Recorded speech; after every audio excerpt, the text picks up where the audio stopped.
Soy Manuel Richard, profesor de Derecho Procesal en la Universidad Pública de Navarra, y en este vídeo vamos a tratar la práctica del registro domiciliario y la cuestión de los hallazgos casuales. En este punto hay que tener en cuenta que la diligencia de entrada y registro va a seguir la hoja de ruta marcada por el auto habilitante de la misma, porque como ya hemos explicado en otros vídeos, en realidad, de forma general, hay que entender que el registro domiciliario solo puede realizarse, salvo supuestos muy excepcionales, mediante un auto judicial habilitante. Ello sin perjuicio de que se pueda realizar algún acto de registro que yo podría calificar en este punto de cautelar o preventivo. Este será el supuesto, por ejemplo, imaginemos que una patrulla de policía acude a un domicilio a instancias, por ejemplo, de los moradores, porque resulta que alguien que convive en el domicilio, o que puede ser que no conviva, tiene un brote psicótico y está amenazando quizás la integridad física de él mismo y de las personas que están en la vivienda. En ese caso, naturalmente que la policía puede entrar, porque existe necesidad, existe consentimiento y por lo tanto puede acudir. Y puede ser que una vez reducido el sujeto, la policía se dedique a buscar, por ejemplo, las armas con las que hubiese amenazado el individuo a los moradores de la vivienda. Un individuo que puede ser inimputable, probablemente lo será si está en un brote de estas características. Pues bien, ese registro que lleva a cabo la policía para buscar ese arma que pudiera haber utilizado, un cuchillo, un arma de caza, que pudiera estar en el domicilio, ese registro no es un registro para obtener evidencias de un delito, es un registro cautelar, preventivo, en orden a atender a la necesidad por la cual se entró a la vivienda. Pero ese registro lo dejamos fuera absolutamente de lo que se entiende el registro domiciliario para buscar evidencias de un delito. En este sentido, como ya hemos explicado con relación a la flagrancia y al consentimiento, ni una ni otra habilitan, por lo general, yo diría que nunca, para efectuar un posterior registro para obtener evidencias de un delito, porque el consentimiento y la flagrancia acaban cuando acaba la situación que los motivó. Y si se halla algo que indiciariamente pudiera ser constitutivo de otro delito, pues hay que proceder a pedir orden judicial. En este punto, digamos que ya tenemos orden judicial. Pues bien, ese auto, esa orden judicial, tendrá un guión determinado, también al que nos hemos referido en otro vídeo, que partirá del oficio policial, partirá de la necesidad de investigar unos hechos concretos, tendrá unas especificaciones en cuanto al lugar, en cuanto a la hora, en cuanto a las personas que son sospechosas, en cuanto, en definitiva, qué es aquello que se está buscando, en cuanto, en definitiva, todo lo que concierne a el registro que se va a llevar a cabo. Además de lo dicho, pues hay unas normas que se hallan en la LECRIM, artículos 550 y otros muchos más, que establecen que se realizará preferentemente de día, pero es preferente, pero se puede también acordar de noche si fuese necesario. Se evitarán las inspecciones inútiles o el perjuicio innecesario a los moradores, y del resultado de la diligencia se levantará un acta que firmarán todos los presentes y en la que se expresarán los incidentes, los hallazgos, el lugar donde estuvieran y, en definitiva, los resultados obtenidos. Artículo 572 de la LECRIM. Dicho esto, vamos a atender a las cuestiones concretas que son de mayor interés en esta materia. En primer lugar, el registro se realizará con presencia del secretario judicial que corresponda, o en el momento actual el letrado de la Administración de Justicia. A él corresponde con exclusividad y plenitud el ejercicio de la fe pública judicial, a cuyo efecto levantará un acta con el resultado de la diligencia y con todas las incidencias. Acta que se firmará por todos los presentes, conforme establece el 453.1 de la Ley Orgánica del Poder Judicial. El secretario solo puede ser sustituido por otro secretario, exceptuando el supuesto previsto también en el 451 de la Ley Orgánica del Poder Judicial con relación a registros que se llevan a cabo en el marco de la Audiencia Nacional, cuando se realicen de forma simultánea y se hubiesen acordado por un único órgano judicial de la Audiencia Nacional. Pero este es un supuesto especial y excepcional, por lo que en general el secretario solo puede ser sustituido por otro secretario. En el caso que decía de la Audiencia Nacional, podrá ser sustituido también el secretario por los funcionarios del Cuerpo de Gestión Procesal. La ausencia del secretario judicial en la práctica del registro puede darse y en principio ese vicio puede afectar al acto formal del registro, pero no deviene en una necesaria ineficacia o nulidad. Hay que tener en cuenta que el auto judicial lo ampara todo o casi todo, porque es realmente el instrumento habilitante. Otra cosa distinta es que si no asiste el secretario, puede ser que se deba complementar el resultado de lo hallado, el acta, para que tenga valor probatorio. Si no estuviese el secretario, pues se deberá proceder, puede hacer falta que proceda la declaración testifical de los policías u otros elementos de prueba asociados que permitan dar cuenta de lo obtenido en el registro. Esta no presencia del secretario puede ser por distintas razones. Puede ser por razones de seguridad, de urgencia, puede ser que exista una situación de violencia. En realidad, de hecho, muchas veces el secretario entra después que la comisión, entra después que el operativo policial, muchas veces en razón de proteger la persona del secretario. Se pueden producir distintas situaciones y, como digo, esa ausencia del secretario, que suele ser temporal, no vicia necesariamente en nulidad la diligencia, sino que quizás haga falta otro tipo de prueba testifical, por ejemplo, o quizá el mismo hecho de las evidencias halladas en el domicilio para que lo obtenido en el registro pueda servir como prueba de cargo para condenar a los sospechosos y, en su caso, acusados.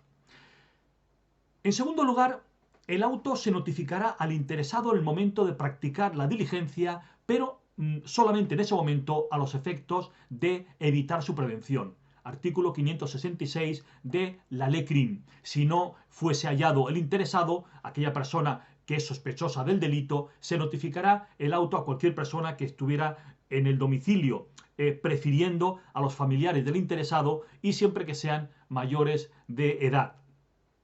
En este caso se hará constar en la diligencia las circunstancias a ese efecto, y aunque la ley siga estableciendo que se debe firmar el acta con dos vecinos, no es necesario, porque el artículo 453.4 de la Ley Orgánica del Poder Judicial establece que en el ejercicio de sus funciones el secretario no precisa de la intervención adicional de testigos. Es decir, la fe pública la da el secretario por sí mismo y en el ejercicio de sus funciones, sin necesidad de que haya testigos que firmen el acta para dar fe o conformidad de lo que se hubiese producido. Ese auto no se notifica al letrado, así lo establece la jurisprudencia. Por ejemplo,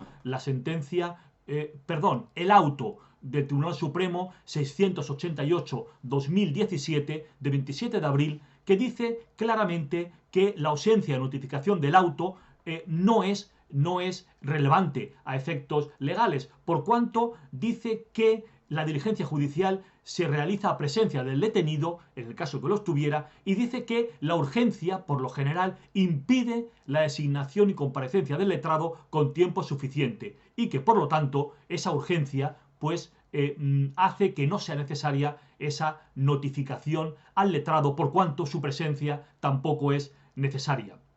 Sí que es necesaria la notificación al interesado si estuviera en el domicilio, y también su presencia en el registro si estuviera a disposición de la policía, esté detenido o no. Así lo establece la jurisprudencia del Tribunal Supremo, que ahora veremos a continuación.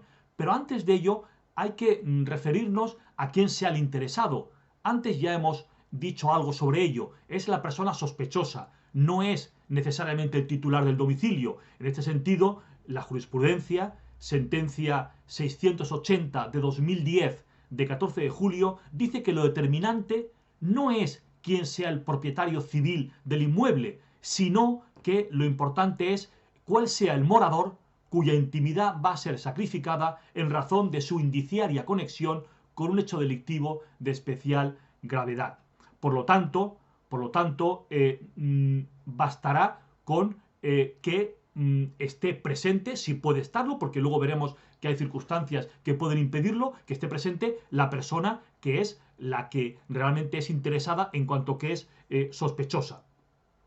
Y dice también la jurisprudencia que si hubiese varios moradores, porque también hay que tener en cuenta que en ocasiones, cuando se dicta el auto de entrada y registro, hay sospechosos, pero puede ser que de esos sospechosos haya solamente quizá uno de ellos que sea realmente la persona que va a ser imputada por los hechos y los otros pues sean sospechosos aparentes. Por lo tanto, también establece la jurisprudencia que si fuesen varios los moradores, bastará que asista cualquiera de ellos a la diligencia. Incluso dice cuando no se corresponda con el investigado. Sentencia del Tribunal Supremo 7 de marzo de 2007.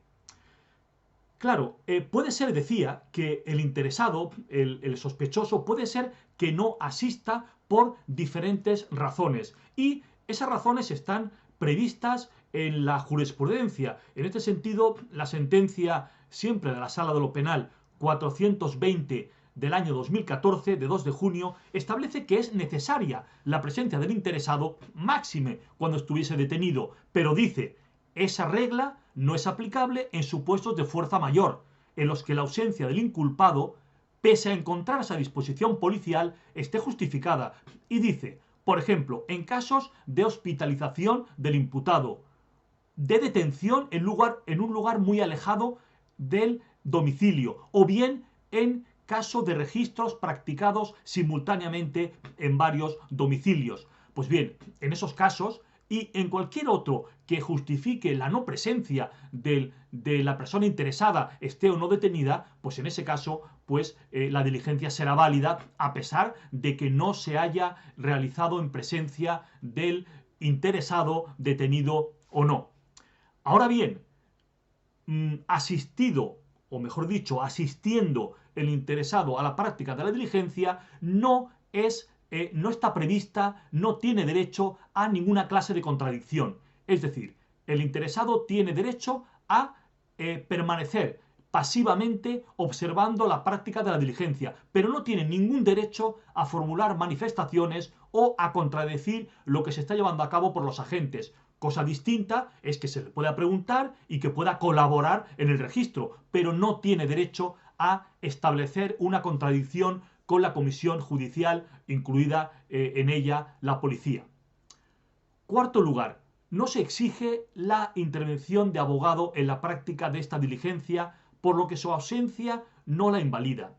En este punto hay que señalar, como ya sabemos, que son muy diversos los supuestos que se pueden dar. Y en principio, si existe ya una imputación, existe una imputación judicial, imaginemos que se está procediendo en una causa en la que está judicializada y en la que el juez pues acuerda un registro de un domicilio que, bueno, pues quizá, por ejemplo, no se ha llevado a cabo hasta ese momento, pero ya se está procediendo a investigar los hechos y hay un abogado designado. Bueno, nada impide que si no hay ninguna razón que lo impida, pues que se notifique al letrado ese registro y que pueda comparecer el letrado y el mismo interesado, esté detenido o no. Ahora bien, no es necesario que se haga así, porque puede haber razones de urgencia, razones incluso de intentar evitar la prevención del letrado y del interesado. Y en ese caso se puede acordar esa intervención,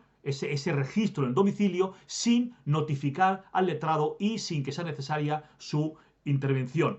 En este sentido, hay una sentencia muy clara que es la sentencia 154 de 2017 de 10 de marzo, en la que establece que no es necesaria la presencia, ni la notificación, ni la presencia, notificación sí, pero a posteriori, del auto de entrada de registro, pero no es necesario que se le notifique previamente ni tampoco su asistencia, porque dice que no está prevista en la ley y dice que después de la reforma de 2015, sentencia que he citado, 154-2017, solo se impone la asistencia del abogado al detenido en el caso de diligencias consistentes en la prestación de declaración, reconocimiento de que sea objeto y reconstrucción de hechos. y también en las ruedas de reconocimiento, careos y reconstrucciones de hechos, como digo. No, sin embargo, en otra clase de diligencias, como es en este caso la diligencia de la entrada de registro. En el mismo sentido, el auto del Tribunal Supremo 1247 de 2016 de 30 de junio, que establece que la jurisprudencia de esta sala ha venido indicando que es preceptiva la asistencia del letrado únicamente para, por ejemplo, en este caso, para que dé el consentimiento para la entrada y registro, en su caso, pero no tiene derecho a participar en la práctica de la misma, sin perjuicio de que se pueda acordar así por parte del juez que conociera de la causa. Quinto lugar, el acta levantada por el secretario judicial tendrá fe pública, por lo tanto, será una diligencia que tendrá valor de prueba preconstituida. Sexto y último, la cuestión del hallazgo casual, la cuestión de la conexión del delito investigado y las pruebas descubiertas. En este punto se dan dos supuestos. En primer lugar, imaginemos, como ya hemos dicho antes al principio de este vídeo, imaginemos que se produce una entrada por consentimiento del titular, por flagrancia, urgencia o necesidad. En este caso, esa entrada se agota en sí misma y no se puede proceder a ninguna otra clase de registro, a pesar de que se pueda observar que existe hallazgo casual. Nada impide que se solicite al juez que dicte un auto de registro, pero no se puede proceder de la entrada al registro. En este sentido, el Tribunal Supremo, sentencia 103/2015, ha dicho con toda claridad que el hecho de que los agentes actúen por motivos de seguridad, en este caso era un motivo de urgente necesidad, no neutraliza los mecanismos constitucionales de protección del derecho a la inviolabilidad del domicilio. Es decir, que el hecho de que se hubiese entrado a un domicilio no impide que siga existiendo el derecho a la inviolabilidad del domicilio y, por lo tanto, en caso de que no haya orden judicial, se debe pedir la que corresponda, aunque ya estuviesen los agentes en el domicilio, cuando se viese que hay un hallazgo casual, un hallazgo de algo que aparece evidente y que necesita ser investigado porque la policía está obligada a investigar los delitos que se produjeran. Si no fuese así, si la policía actuara llevando a cabo el registro sin pedir esa orden, ese registro puede ser declarado nulo, ilícito. En este sentido, la sentencia del Tribunal Supremo de 8 de junio de 2007, en la que se establece claramente, en un caso, como digo, en el que no hay una previa orden judicial, dice, la conducta adecuada y justificable sería la llamada urgente al juzgado y la petición, aunque fuese telefónica y posteriormente se ratificara por el juzgado, del auto exigido por la normativa vigente, así como el desplazamiento urgente del letrado de la Administración de Justicia para realizar la entrada de registro. Y sigue la sentencia. Desafortunadamente, esta acción ilegal dio el resultado, bla, bla, bla, y por lo tanto, nulidad, ineficacia y falta de valor de la prueba. Ahora bien, cuando existe un auto de entrada de registro, tenemos que entender que existe ya una concesión judicial, existe ya un previo razonamiento judicial con relación a unos hechos concretos y con la existencia de un auto judicial que ampara como mínimo una actuación inicial con relación a un lugar y con relación a un sujeto. Ahora bien, aquí se plantea también el supuesto, ¿qué pasa si entra la policía y encuentra algo que no tiene nada que ver con lo que en principio se hubiese solicitado, con lo que en principio basaba la policía la solicitud de entrada de registro? Bien, en ese caso se produciría lo que se llama el hallazgo casual. Y las posibilidades que existen son, primero, entender que eso es ilícito o entender que no lo es y ver cómo se tiene que actuar. Digamos que de entrada no se puede entender que sea ilícito, porque no se pueden cerrar los ojos a la realidad. Y por lo tanto, existiendo un auto judicial, pues en principio no existirá una ilicitud, una nulidad inicial. Ahora bien, ¿cómo se debe operar? Lo más acertado será pedir una extensión del auto judicial. añadiendo, en este caso, pues la evidencia, el hallazgo casual que informa de un delito distinto y pidiendo al juez, por lo tanto, que como mínimo telefónicamente ampare esa extensión del registro y luego se dicte el auto correspondiente. Esa es, digamos, la dinámica más adecuada. Ahora bien, puede existir el caso de que no se pida esa extensión por razones distintas. Y en este punto tenemos dos soluciones. Hay una primera que yo creo que ahora es minoritaria, que parte de la experiencia en el ámbito de la intervención telefónica. Como todos sabemos, cuando en una intervención telefónica, y aquí sé que es un criterio absoluto, cuando en una intervención telefónica se encuentran indicios de la comisión de otro delito, se debe dar cuenta inmediatamente al juez. Porque si se sigue investigando sin dar cuenta al juez, lo obtenido es ilícito. La razón de este proceder se trata de la especial intensidad que tiene la intervención telefónica, que si no se actuara del modo que decimos de decretar la nulidad de aquello que no está amparado por el auto inicial de intervención telefónica, se podría producir una situación que ya se produjo históricamente de rastreos indiscriminados de carácter meramente preventivo. Claro, eso es en el ámbito de la intervención telefónica, pero algunas sentencias han dicho que también en el ámbito de la entrada, perdón, en este caso del registro, entrada, por supuesto, cada registro conlleva una entrada, pero nos referimos al registro domiciliario, alguna sentencia ha dicho que aquí sucedería lo mismo, que si no se produce esa extensión del registro, lo obtenido sería ilícito, sería inválido.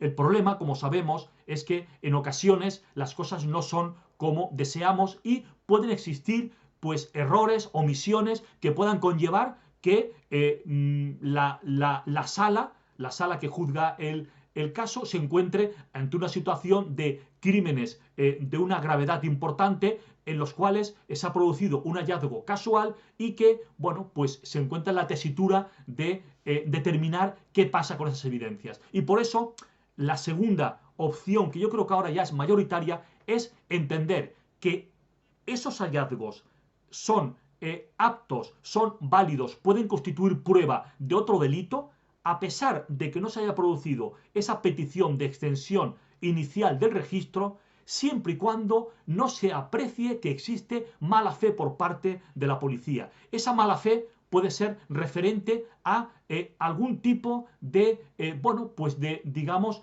por ejemplo, de petición de un registro basado en unas sospechas muy amplias y que la policía pretende confirmar con el mismo registro. Es decir, el registro sirve para confirmar una investigación, no para iniciar la investigación.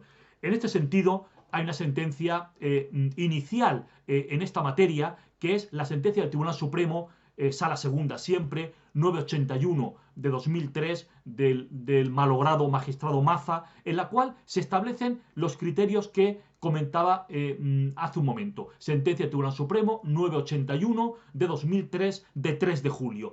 Y establece los siguientes parámetros. Lo que realmente, dice la sentencia, otorga validez a la práctica de un registro, cualquiera que fuere, es la habilitación judicial.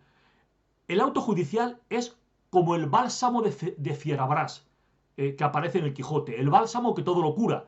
Y por lo tanto, la policía lo mejor que puede hacer siempre ante cualquier duda que tenga es pedir una orden judicial. Bueno, pues en este caso dice el Tribunal Supremo que lo que otorga validez a la práctica del registro es la orden judicial. Y ese paraguas inicial tiene una importancia esencial.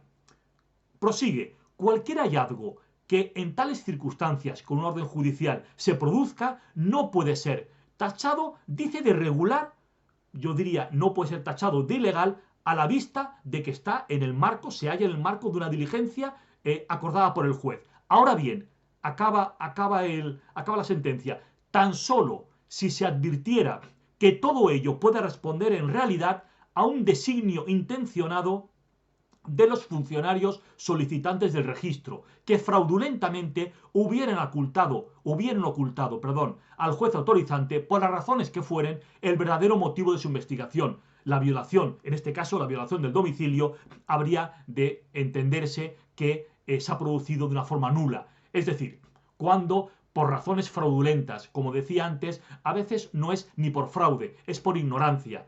Y a veces se pretende que sea el registro quien acredite una sospecha. Y el registro se basa en la sospecha para acreditar un delito.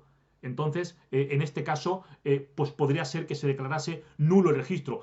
Pretendemos o pedimos, mejor dicho, al juez que dicte un auto para investigar unas estafas documentales, unos delitos de esa clase. Y luego al final acaba resultando que se encuentra droga en el domicilio. Y acaba resultando que realmente lo que había eran indicios de un delito de tráfico de drogas, o quizás no había indicios de nada, y que en realidad lo que se trataba era una suerte de expedición de pesca, como se dice en la jurisprudencia norteamericana. Pues bien, quitando el caso de esa intención fraudulenta, lo que se halla en el registro es válido y puede servir de prueba de cargo para condenar por los delitos que se acreditasen a partir de esos hechos. Esa sentencia del Tribunal Supremo que he mencionado ahora, 981-2003, está confirmada también por una sentencia previa del Tribunal Constitucional, sentencia 41 del año 98, de 24 de febrero, que dice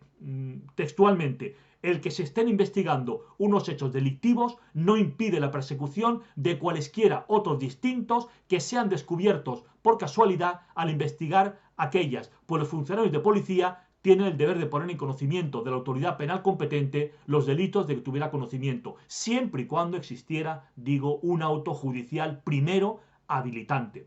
Esa jurisprudencia también se contiene en la sentencia del Tribunal Supremo 23 de diciembre de 2010, en la que precisamente se dicta un auto de entrada y registro con base en un delito de falsificación de documentos, falsificación de moneda, usurpación de estado civil y estafa.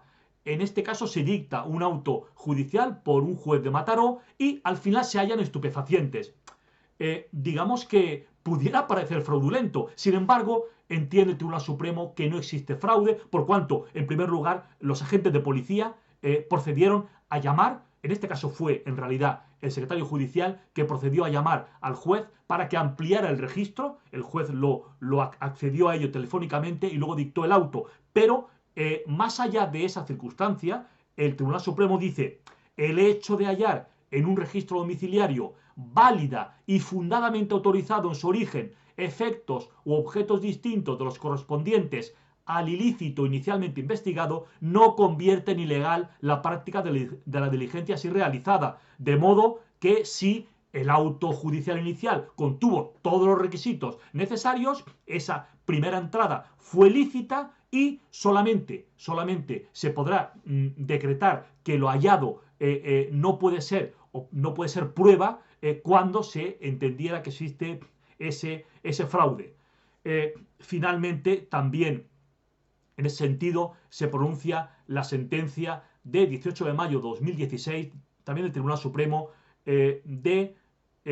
sentencia, sí, 18 de mayo de 2016, sentencia 423 de 2016, que también sobre el hallazgo casual dice exactamente lo mismo, que cuando existiera esa flagrancia será válido lo que se hallara, a pesar de que no se informe inmediatamente al juez, a pesar de que se informe luego, porque entiende la sentencia que siempre que exista buena fe, y lo dice directamente, ahora lo veremos, no habrá ilicitud ni invalidez de lo hallado. Concretamente dice el Tribunal Supremo: es preciso que el registro, el inicial, esté debidamente autorizado, aun cuando lo fuera con la finalidad de descubrir un delito distinto, y que el hallazgo se produzca de buena fe, es decir, que no exista ánimo fraudulento. Muchas gracias por la atención.